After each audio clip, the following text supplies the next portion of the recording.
প্রথমেই নজর রাখবো হাওড়ার দিকে। পথ দুর্ঘটনার রোধে ধুলাগড় ও নিবরা ট্রাফিক পুলিশের উদ্যোগে আয়োজন করা হলো পথ নিরাপত্তা শিবির।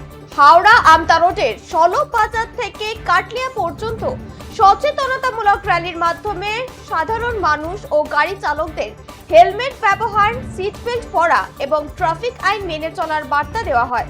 কর্মসূচিতে উপস্থিত ছিলেন নিবরা ট্রাফিক পুলিশের আইসি শ্যামল মণ্ডল, ধুলাগড় ট্রাফিক পুলিশের আইসি স্বরূপ সেন সহ অন্যান্য পুলিশ আধিকারিকরা।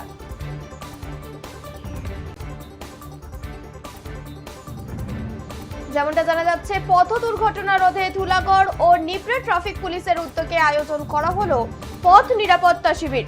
হাওড়া আমতা রোডের সলভ বাজার থেকে কাটলিয়া পর্যন্ত সচেতনতামূলক র্যালির মাধ্যমে সাধারণ মানুষ ও গাড়ি চালকদের হেলমেট ব্যবহার, সিট বেল্ট পরা এবং ট্রাফিক আইন মেনে চলার বার্তা দেওয়া হয়। কর্মসূচিতে উপস্থিত ছিলেন নিবরা ট্রাফিক পুলিশের আইসি শ্যামল মণ্ডল, ধুলাগড় ট্রাফিক পুলিশের আইসি শ্যামল সেন সহ অন্যান্য পুলিশ আধিকারিকরা।